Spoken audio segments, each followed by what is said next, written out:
देह, ये हमारा शरीर, ये हमारी काया, this the body that is but dust. English विचारक, पाश्चात्य विचारक कहते हैं the body that is dust, the soul it is a bird of eternity. हमारा ये शरीर, हमारा ये देह, हमारी ये काया एक तरह से मिट्टी है। हम कहते हैं ना, आ माटी री काया माटी में मिल जासी, मिट्टी का खिलौना मिट्टी में मिल जाएगा। हम कहते ही हैं इसको। हमारा यहां जो भारतीय दर्शन है, भारतीय विचारधाराएं हैं, वो तो कहती है, लेकिन ये पाश्चात्य विचारक भी कह रहा है the body is but dust. ये मिट्टी, ये शरीर जो है एक तरह से मिट्टी है, लेकिन the soul it is a bird of eternity. ये हमारी आत्मा एक अनंत का ऐसा प्रतीक है, अनंत का अंकुर है जो हमें अनंतत्व तक ले जा सकता है। हमारी यह जो देह है, ये देह बहुत महत्वपूर्ण है। ये हमारा जो शरीर है, ये हमारे लिए बहुत ही एक तरह से आवश्यक ऐसा साधन है। अगर कहीं आपको किसी भी मंदिर में, किसी भी प्रतिमा के समक्ष दिया जलाना हो, तो बाती बहुत महत्वपूर्ण होती है। जब तक बाती होगी तब तक ही वहां पर दिया जल सकता है। यह बाती की तरह हमारा शरीर है, यह बाती की तरह हमारी सुप्त आत्म शक्ति है। और ये पर्वाधिराज पर्युषण हमारे इस सुप्त आत्म शक्ति को प्रकट करने के लिए, इस बाती में रही हुई उस प्रकाश की क्षमता को प्रकट करने के लिए एक अनूठा अवसर लेकर आए। हमें यह सोचना है कि क्या हमारी तैयारी है, क्या हम उसके लिए तत्पर बने हैं, या मात्र एक आदतवश, एक अभ्यासवश, एक संस्कारवश, एक परंपरावश हमने पर्युषण पर्व के 3 दिन व्यतीत कर दिए। आज तीसरा दिन उदित हुआ है। धन्य है उन सभी आराधकों को जो आज तेले या चौले की तपस्या में है। कईयों ने एक दिन पहले से ही पर्वाधिराज पर्युषण को संपन्न करना प्रारंभ कर दिया है। और कई जगह जो है, क्योंकि ये भी हमारी थोड़ी सी एक समाज की अपने आप में बहुत ही शोचनीय स्थिति है कि हम एक ही महावीर को मानने वाले, संवत्सरी को मानने वाले भी एक दिन संवत्सरी मनाने के लिए आज भी कहीं ना कहीं थोड़ा सा कमजोर पड़े हुए हैं। कहीं ना कहीं हम आज भी उसमें असफल है। लेकिन छोड़ दीजिए बात, जो पर्वाधिराज पर्युषण के आज हमारा यह दिन उदित हुआ है, हम इन दिनों में कुछ कर रहे हैं ऐसा कि कहीं ना कहीं थोड़ा सा प्रकाश हो, या सब ये मानकर चल रहे हमारा दिया तो प्रकट हुआ ही है, महाराज को सिर्फ बोलने दो।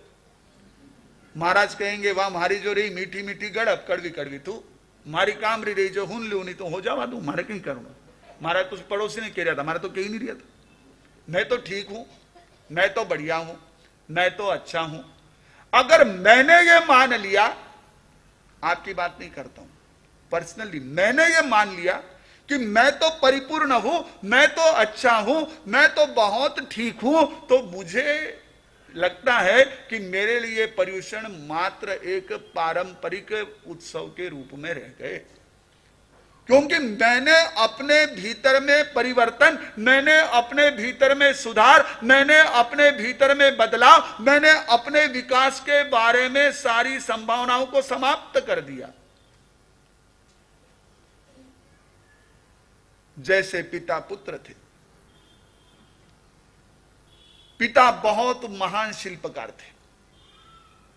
उनके हाथ में वह एक प्रकृति से, जिसे गॉड गिफ्ट आप कहते हो, उस प्रकृति से ऐसा वरदान मिला हुआ था कि वो जिस पत्थर को हाथ में लेता, छन्नी से उस पर घाव शुरू करता, वो पत्थर एक विशेष आकार धारण कर लेता था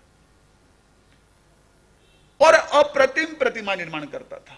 अब वो ऐसा कलाकार और उसका बेटा, जिसने जन्म से ही अपने आसपास में पिता के छन्नी हथौड़ी की आवाज सुनी थी, अपनी आंखों से पिता को रात दिन जब भी आंख खुली उस काम को करते हुए देखा था। पिता के हाथ का कौशल्य, पिता की आंखों की एकाग्रता और पिता का उसमें रहा हुआ अपना डिवोशन, उन चीजों को देख देख करके बच्चे ने क्या कर लिया था, उस कला को आत्मसात कर लिया था। आप चाहते हैं कि हमारे बच्चे बहुत अच्छे बने, हमारे बच्चे बहुत विनम्र बने, हमारे बच्चे कुसंस्कारों से दूर रहे, हमारे बच्चे अपने कर्तव्य में सदैव उत्साहित रहे, हमारे बच्चों में आलस्य ना हो, हमारे बच्चे ऐसे बने। लेकिन हम कब ऐसे बनेंगे? जब तक हम नहीं बनेंगे बच्चे कैसे बनेंगे?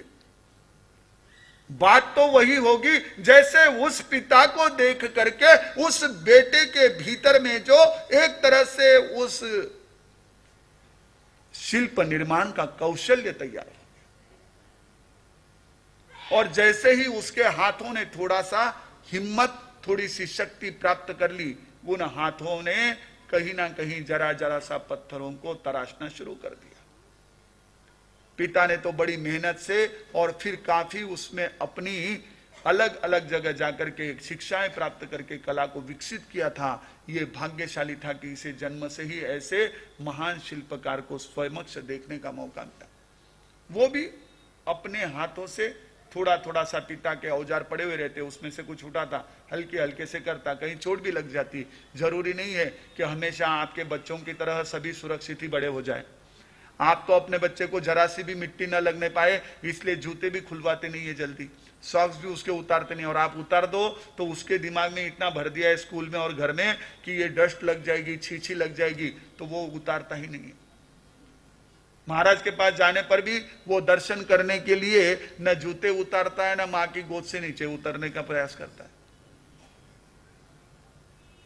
लेकिन वह जो था उसने अपने की इस प्रकार की थोड़ी छोटी मोटी चोट की परवाह नहीं की। आप तो कर लेते हो कि कहीं मेरे बेटे को कोई तकलीफ तो नहीं हो रही। एक मां अपने बच्चे को लेकर के प्ले ग्रुप में गई। कल भी एक बहन आए थे हमारे पास में, बच्चे को लेके जा रहे हो, हमारे साथ मंगलिक सुना दो, सुना दी मैंने। स्कूल में आज से एडमिट करूंगी, उसको स्कूल में एडमिशन दे रही हूँ, तो वहाँ एडमिट कर दूंगी, थोड़ा गड़बड़ शब्द हो गया, तो स्कूल में एडमिशन करवा दूंगी। तो वो एडमिशन के लिए लेकर गए, मंगलिक सुन के गए कि चलो बच्चे वहां पर जो है जाए, अच्छे से स्ट्रेट हो जाए और पढ़ लिख करके आगे बढ़े।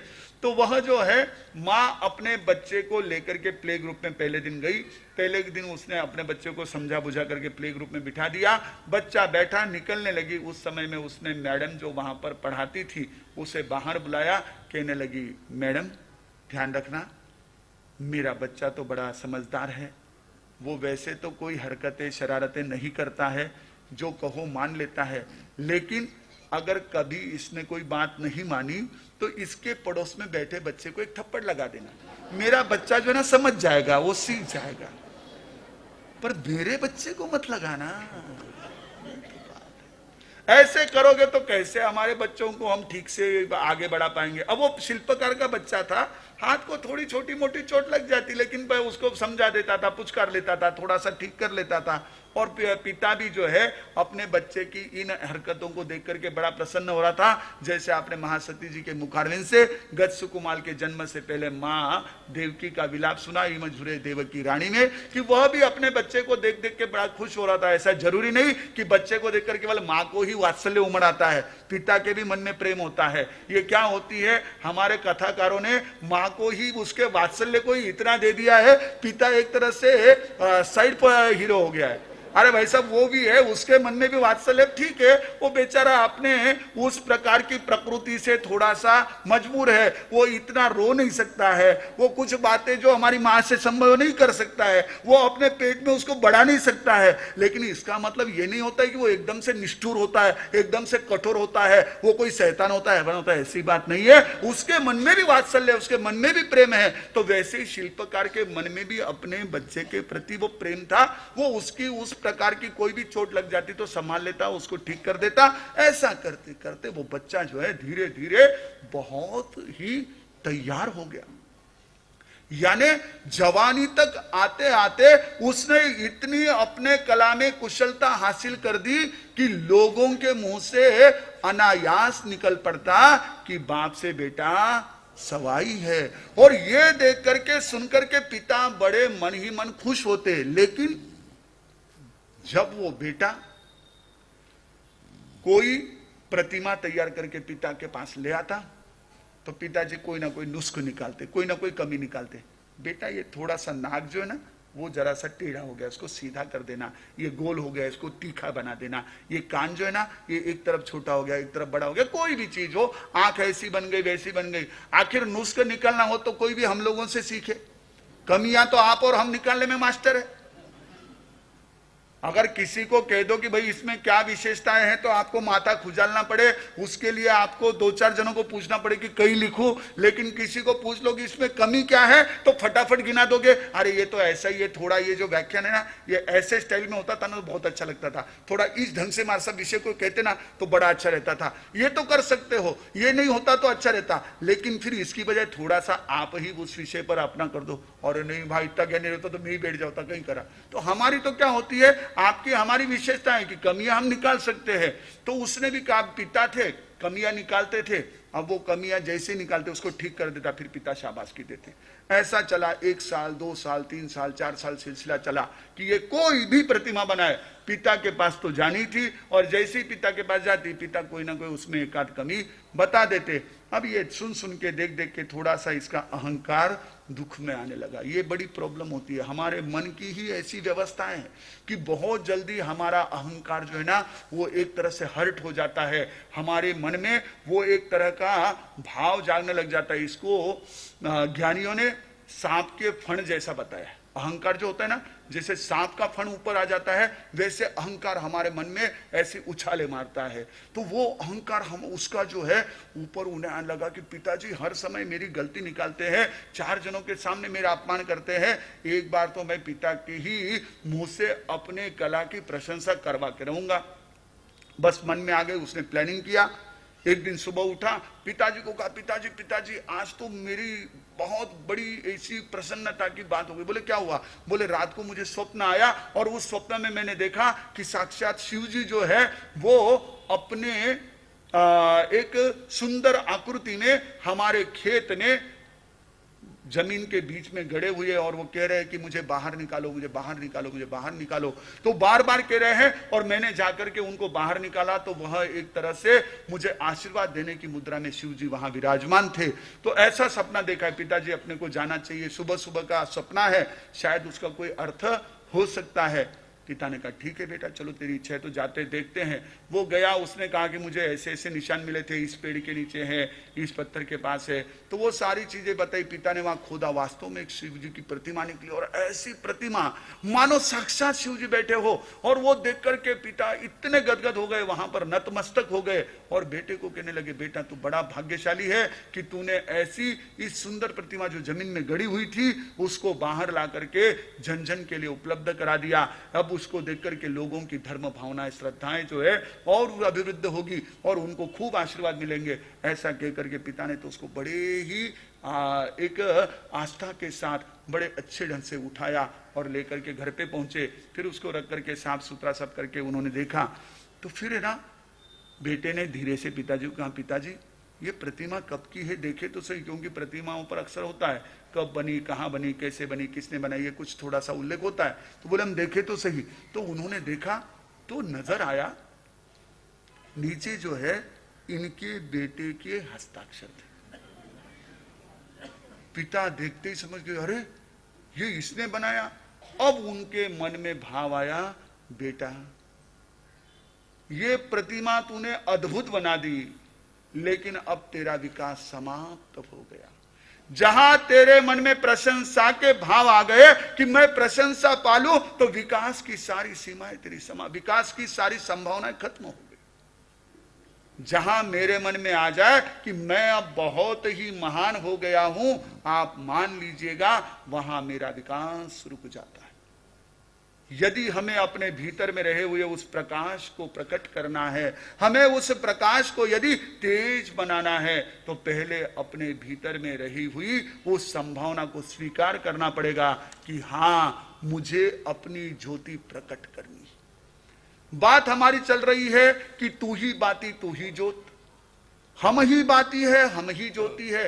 ये थोड़ा सा अलग ढंग का मामला। वैसे बाती जो होती है वो तो बनी होती है सूत से, धागे से, कपास से, और ज्योति जो होती है वो अग्नि तत्व है। लेकिन ये दोनों बाह्य पौद्गलिक स्तर पर है, तब तक दोनों अलग अलग है। लेकिन भीतर के स्तर पर है तो जो हमारी क्षमताएं हैं वो हमारी बाती है, और जो हमारा क्षमताओं का प्रकटीकरण है, हमारी क्षमताओं का अभिव्यक्त होना है, हमारी क्षमताओं का एग्जिस्टेंस है, वो जो है वह हमारी ज्योति कैसे प्रकट होगी। बाती से ज्योति बनने के लिए कुछ साधन जरूरी होते हैं। सबसे पहले उसमें साधन चाहिए ज्ञान, पात्र का। पात्र में बाती रखोगे तो ही वो ज्योति बन सकती है। अब तक तो मैंने किसी को देखा नहीं ऐसे पटाखे छोड़ने वाले। कई लोग सुने हैं कि जिन्होंने हाथ में पकड़ करके कई पटाखे छोड़े और उसका परिणाम भी भुगता है। स्टंट के लिए करने गए, कुछ बार सक्सेस हुए, और एक बार ऐसी उनको चपत लगी, बच्चे के हाथ में या घर में ही किसी के हाथ में फूटा तो उनकी आंखें थोड़ी देर के लिए खुल गई, वापिस उसी काम में लग गए।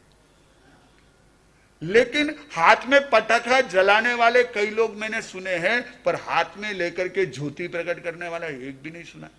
ज्योति कहां जलती है?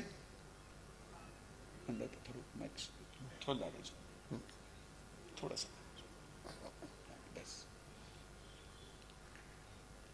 हमारी जो यह ज्योति का जो बाहर में एक प्रकाश होता है, उस ज्योति की जो बाती होती है वो पात्र में रखी जाती है। हमारे भीतर की उस ज्योति को प्रकट करने के लिए बाती में ज्योति आ जाए, इसके लिए सबसे पहले पात्र की जरूरत है। पात्र कौन सा होगा? श्रद्धा का पात्र। कौन सा पात्र चाहिए? श्रद्धा का पात्र चाहिए। श्रद्धा यह अधिष्ठान है, श्रद्धा यह आधार है, श्रद्धा यह एक तरह से हमारी नींव है। जितनी नींव हमारी मजबूत होगी, हमारा भवन उतना सुदृढ़ होगा। जैसे ही हमारा पात्र जितना अच्छा होगा, देखिए उतनी ही मजा हमें ज्योति में आएगी। अब हर जगह दिया तो सेम होता है, लेकिन आप देखोगे जहां पर उस दिए को प्रकट करने के पात्र अलग अलग ढंग के होते हैं, कई उसके लिए अलग अलग डिजाइन्स होते हैं। अब तो ये सब मामला रहा नहीं है। आप इतने ज्यादा आजकल मॉडर्न हो चुके हैं कि दिए भी लाइट के जल रहे हैं। दिए की ज्योत की तरह लाइट चालू बंद चालू बंद चालू बंद होती है, तो बस वो जैसे कि दिए की ज्योति जल रही है, ऐसा उसमें से आभास होता है। आप और हम सब आप किस में जी रहे हैं? वर्चुअल वर्ल्ड में जी रहे हैं। किस में जी रहे हैं? वर्चुअल वर्ल्ड है ना, आभासी दुनिया में। ओरिजिनल सब चला गया। लौकी जैसी लौकी आ गई, गोभी जैसी गोभी आ गई, घी जैसा घी आ गया, दूध जैसा दूध आ गया, पर दूध कहां, घी कहां, लौकी कहां, गोभी का कुछ नहीं। उसके जैसा बिल्कुल सेम टू सेम दिखे, पर जब पेट में जाए, जब मुंह में जाए, तो दोनों जगह वो मजा नहीं आए जो ओरिजिनल दूध में, ओरिजिनल घी में, ओरिजिनल लौकी में, ओरिजिनल गोभी में, ओरिजिनल सब्जी में, ओरिजिनल आटे में। आजकल बहनें छौंके में हींग डालती भी होगी, वैसे इस तरफ प्रमाण कम है या फिर लिमिटेड है। हम लोग जब बंबई में थे तो एक आगरा का परिवार था, उनके घरों में गोचरी जाने का मौका पड़ता था। वहां पर खार में आई सब, उनके पास ही उनका मकान था। तो जब भी मैं वहां से गोचरी लेकर के लौटता तो गोचरी की खुशबू से और गोचरी को खा करके मेरे गुरु भाई बता देते थे कि क्या आज तू रतन कुमार जी के वहां गया था? मैंने कहा हाँ। कैसे जाना? बोले सब्जी से जान लिए कि उसमें हींग की वो महक, हींग का वो प्रमाण जो है वो ध्यान में आता था। अब हमारी बहनें जानती है, अगर कभी भूल भाल से वो हींग का प्रयोग करती है तो उन्होंने जब पहले हींग का प्रयोग देखा होगा, चखा होगा, सूंघा होगा, वो समय और आज का समय। पहले हींग की चिमटी आप अपने उस साग सब्जी में, दाल में, छौंके में डाल दो तो पूरे मकान में वो खुशबू फैल जाती थी। अब तो किचन में भी खुशबू नहीं आती है। कहने को तो हींग है, नंबर 1 हींग है, हमारे तपस्वी राज मगन मुनि जी महाराज साहब थे, घी को एक बूंद लेकर के हाथ पर लगा देते, मल देते और सूंघ लेते, बता देते थे ये असली घी है या नकली घी है। उन्होंने, जब मैंने उनको देखा, शायद उनकी 65 साल की उम्र से मैंने उनको देखा होगा या 60 साल की उम्र से देखा होगा, और उसके पहले से उन्होंने बताया कि मैंने जिंदगी में कभी भी डालडा घी चखा नहीं। मैंने जब भी खाया, अगर हो तो असली घी, नहीं तो लूखा खाया। मेरे सामने 50 बार उन्होंने लूखी रोटी और केला खाया है, लूखी रोटी और दूध लिया है, लेकिन कभी भी ऐसी जगह से रोटी नहीं ली कि जहां पर उनको जानकारी ना हो कि यह असली घी है। रोटी खाना है तो लूखी चलेगी, लेकिन बिना असली घी के नहीं लेते थे, क्योंकि वो घी जो है हमारे शरीर में कई तरह के नुकसान पहुंचाएगा। और आप मानिए, उनकी ये थ्योरी इतनी पावरफुल थी कि वो करीब करीब 95 ईयर्स तक स्वस्थता से जिए। कभी उनको शुगर नहीं, ब्लड प्रेशर नहीं, कभी उनको जो है एक तरह से ये सारी चीजें, यानी एक बार तो उनको पैरालिसिस का अटैक आते आते रुक गया। इतनी उनकी बॉडी जो है वो मजबूत थी, स्ट्रांग थी। उन्होंने कभी नकली चीजों को अपने पेट में जाने नहीं दिया। तो ये तो ठीक है। बाद में ऐसी प्रसंगवश कह रहा था कि यह जो है आज आभासी जगत में हम जी रहे हैं, हम आभासी दुनिया में जी रहे हैं। तो हमारे घर में दिए भी अब क्या हो गए, सब आभासी आ गए, नकली आ गए। अब मिट्टी के दिए कौन रखे, फूट जावे। अबे मिट्टी रा घड़ा ही को नहीं रही, अबे रस्से भी किन में बने सा, स्टील रा बर्तन में बने। अब कहा मिट्टी के घड़े रहे। अब वो मिट्टी के बर्तन रहते कहाँ है, केवल अगर किसी के घर में प्रदर्शनी के लिए रखे होंगे, नहीं तो फिर अपने राजस्थान के घर में रखे हुए। जटा उठे जावाना मारसा जरा तो हिंग चीजा में इमेज बनावा, घनी अच्छी बात है। मैं आवाज बेरा दीजो आभार तो आटे वही स्टील रो थी खाओ मैं ही खावा। लेकिन वो मिट्टी के बर्तन भी नहीं रहे, अब वो मिट्टी के पात्र होते थे, और मिट्टी के पात्र में वह दिया होता था। लेकिन वह जो है आजकल मैंने जैसे बता रहा था आपको कि पात्र अलग अलग ढंग के होते हैं, डिजाइन वाले होते हैं। क्यों? क्योंकि उस पात्र के कारण से वहां के वातावरण को एक तरह की अलग गरिमा आ जाए, एक वहां पर एक अलग फीलिंग आ जाए, थोड़ा सा हमको कुछ तो भी ऐसा एक महानता का फीलिंग हो। इसलिए अलग अलग टाइप के क्या होते थे, दिए होते थे। हम लोगों का चंद्रपुर में चौमासा था, वहां पर एक ऐसा मंदिर था जिसमें ऐसे दिए जलाए जाते थे, करीब 90 दिए एक पर एक, मिट्टी का ऐसा ये बना हुआ है, स्तंभ बना हुआ है। उस स्तंभ में एक के बाद एक, एक के बाद एक के बाद ऐसे ऐसे वो दिए जलते थे, जैसे कोई एक बहुत बड़ी मशाल लगा दी गई। तो ये क्या होते थे, अलग अलग टाइप के बर्तन होते थे। वैसे ही श्रद्धा का हमारा पात्र होता है, अधिष्ठान अलग अलग होगा। कोई किसी के प्रति, कोई किसी के प्रति श्रद्धा लगता है, लेकिन जब तक श्रद्धा का पात्र नहीं होगा तब तक हमारी यह ज्योति प्रकट नहीं हो सकती है। श्रद्धा हमारे जीवन में मस्ट है, श्रद्धा का अधिष्ठान आवश्यक है। मैं कई बार इस चीज को चर्चा के दरमियान, जो भी हमारे सामने कोई परिवार या कोई बंधु या कोई बच्चे बैठे होते हैं, तो उनसे कहता हूं कि हमारे जीवन में कोई ना कोई एक ऐसा श्रद्धा स्थान जरूर चाहिए कि जो कुछ भी कहे तो हम उसकी बात को मान सके। जिसके जीवन में ऐसा श्रद्धा स्थान नहीं है, हमारे राजस्थानी भाषा में उसे क्या कहा जाता था, नूग्रो। ये किसी की मानता ही नहीं। और ऐसा व्यक्ति अपने जीवन में कभी भी कहीं भी सफल हो जाए, लेकिन सुखी नहीं हो सकता। अगर उसे सुखी जीवन जीना है, आनंदित जीवन जीना है, तो एक श्रद्धा का स्थान चाहिए। राजस्थानी में जैसे कहते थे ना, कुछ कुछ बातें आपके साथ करता हूं तो याद आ जाती है। जैसे हम महाराष्ट्र में थे तो बात करते करते मराठी कहावतें याद आ जाती थी, तो आपके सामने बात करता हूं तो थोड़ी थोड़ी जो सीखी हुई वो चीजें याद आ जाती है। तो कहते डाकण भी, तो श्रद्धा स्थान एक तो होना चाहिए। बाकी सबके सामने लड़ लो, बाकी सबके सामने तुम चाहे जितना आर्ग्यूमेंट कर लो, लेकिन एक स्थान ऐसा होना चाहिए, नो आर्ग्यूमेंट। उन्होंने कह दिया, मैंने मान लिया, सबको यह होना चाहिए कि इसकी बात तो माने गई। अगर ऐसा है तो आपका जीवन निश्चित रूप से हर स्थान पर अनेक प्रकार की ऐसी आनंद की, खुशियों की बाहर लेकर आएगा। श्रद्धा का पात्र चाहिए। अगर हमें आत्म ज्योति प्रकट करनी है, भीतर की ज्योति प्रकट करनी है, तो वह हमारे लिए पात्र जरूरी है। पात्र के साथ साथ केवल पात्र और उसमें बाती लगा दी और आपने जला दिया तो वो तो केवल बास मारेगी, जल्दी बुझ जाएगी। उसके साथ तेल भी चाहिए। घी चाहिए, ठीक है। कई ऐसे स्थान होते हैं जहां हमारी विशेष श्रद्धा होती है, तो वहां क्या कर देते हैं हम लोग, घी का दिया जलाते, कहीं तेल का कहीं घी का, लेकिन कुछ ना कुछ तो ऑयल चाहिए, स्नेह चाहिए। पात्र के साथ स्नेह की जरूरत है। श्रद्धा के पात्र में ज्ञान का तेल, वो ज्ञान हमारे पास हो, और वो ज्ञान कैसा हो। बड़ी सुंदर चर्चा आपने हमारे कांति मुनि जी महाराज से सुनी कि हमारे भीतर में वो ज्ञान कैसा हो, जो ज्ञान हमारे स्वयं के लिए कहीं ना कहीं सतत प्रेरणा बनने वाला हो। केवल ऐसा न हो कि हमने सिर्फ उसके थोड़ा सा अपने मन को बहला लिया।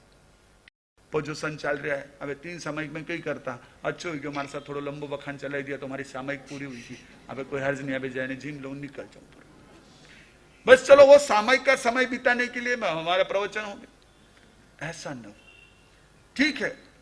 जरूरी नहीं कि एक प्रवचन के माध्यम से ही आप सुधरो। अब वो तो महापुरुष थे हमारे, जिनका वर्णन आप अंतर्गत सूत्र में सुन रहे हैं, कि जिनके ऐसा उपादान तैयार था, इतने रेडी थे कि एक ही केवल उपदेश उनका सारा काम सफल कर गया। हमको वो तैयारी करनी, हमको अपना उपादान रेडी कर लेना कि अगर कभी ऐसा मौका मिल जाएगा आगे तो हम तैयार रहेंगे।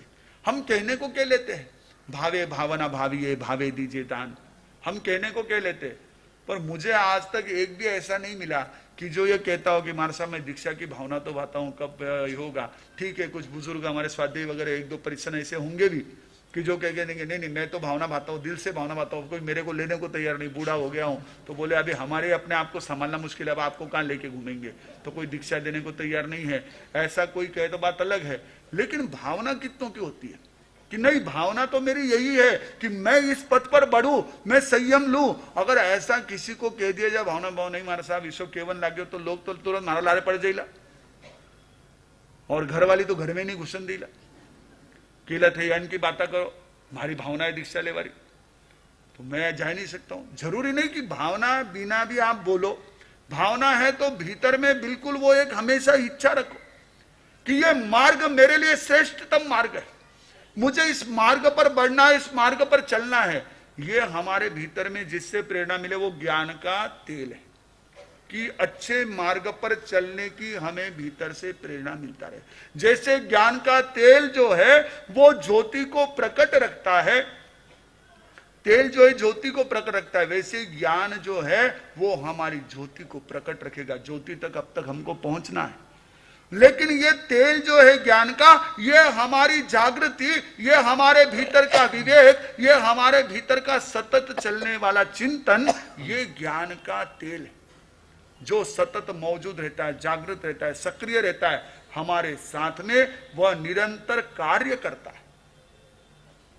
तेल हो पात्र में, लेकिन अगर उसमें वो बाती डूबी हुई ना हो तो वो तेल को ऊपर नहीं खींच सकती है, बाती उसके अंदर डूबी हुई रहती। वैसे ज्ञान उसके भीतर में वह निरंतर एक तरह से अपना कार्य करता रहे, ज्ञान उपयोग रूप में रहे, तो ये ज्ञान का तेल हमारे साथ। और फिर उसके बाद में जो है उसमें लौ प्रकट हो, चारित्र्य और तप की, ये ज्योति प्रकट होनी चाहिए चारित्र्य और तप की, जो श्रद्धा के पात्र में ज्ञान के तेल से सतत प्रकाशमान रहती है। वो चारित्र्य और तप की लो प्रकट होनी चाहिए। कहते हैं कलिशयानो भवति जिहानस्तु द्वापर संजिहानस्तु द्वापर उत्तिष्ठ त्रेता भवति कृतम संपद्यते चरम। जहां 4 युगों की चर्चा आती है वहां यह कहा जाता है कि जब व्यक्ति सुप्त अवस्था में रहता है तो उस समय कलिकाल है।